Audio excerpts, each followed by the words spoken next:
আসসালামু আলাইকুম ওয়া রাহমাতুল্লাহি ওয়া বারাকাতুহু।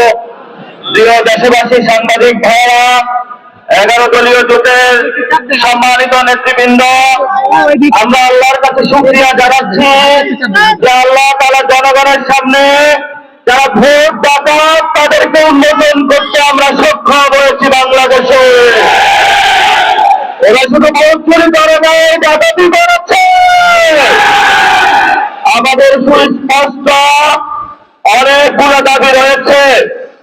আজকে নির্বাচনের পরে 11 দলীয় যে ঐক্য রয়েছে, আমরা জনগণের সামনে উপস্থিত হয়েছি।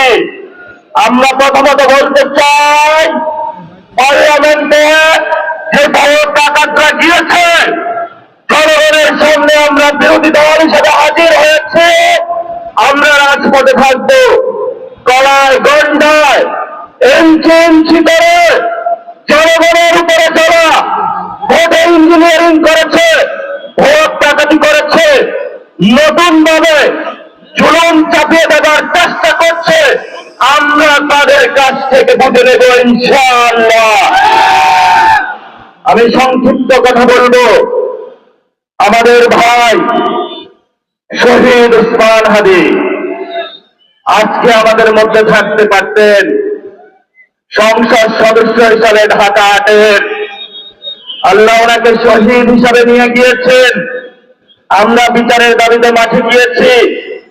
আজকেই যেহেতু বিরোধী দলীয় যাত্রা হচ্ছে এই বায়তুল মুকাররম থেকে, আমি সরকারের কাছে আহ্বান জানাবো, দেশের কাছে আহ্বান জানাবো, প্রশাসনের কাছে আহ্বান জানাবো, আপনারা দ্রুত গতিতে শহীদ ওসমান হাদি ভাইয়ের হত্যাকাণ্ডের বিচার যাতে হয় সেই উদ্যোগ নিন।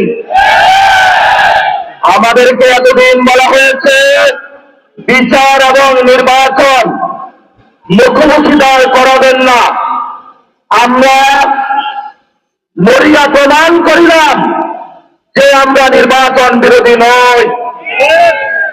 এখন সময় এসেছে শহীদ ওসমান হাদি ভাইয়ের হত্যাকাণ্ডের বিচার করতে হবে।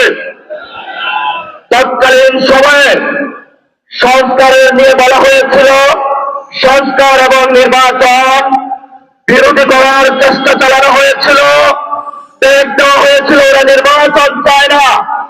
আমরা তোমাদের চোখে আঙ্গুল দিয়ে দেখিয়েছি আমরা বাংলাদেশে গণতন্ত্র চাই, দাবি করতে। এখন সময় এসেছে, কোন 9-6 চলবে না। সংস্কারে জনগণের যে হাতে ম্যান্ডেট দিয়েছে দ্রুত বাস্তবায়ন করতে হবে।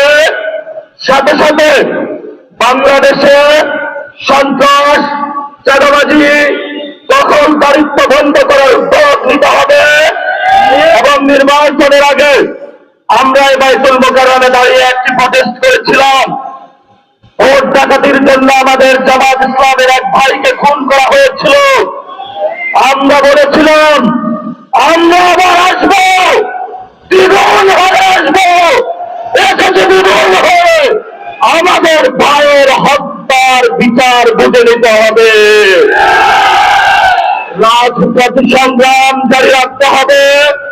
এই বন্ধের উপরে আক্রমণ করা হয়েছে, তাকে লাথি মারা হয়েছে, কাদের দণ্ড হয়েছে, গুলিবিদ্ধ করা হয়েছে, পা ভাঙা হয়েছে, প্রত্যেকটির হিসাব করার গন্ডায় আমরা ইঞ্জিনিয়ার তারেক রহমান থেকে বাংলাদেশে বুঝে নেব ইনশাআল্লাহ। আমরা একমাত্র ভয় পাই কার কাছে? আল্লাহ ছাড়া আমরা কার কাছে ভয় পাই না।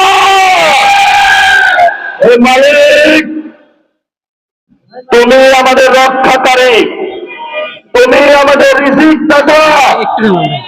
যারা বাংলাদেশের জনগণ 17 বছর অপেক্ষা করেছিল, আমাদের অধিকার ছিনিয়ে নিয়েছে, ডাকাতির মাধ্যমে ভাইদেরকে হত্যা করেছে।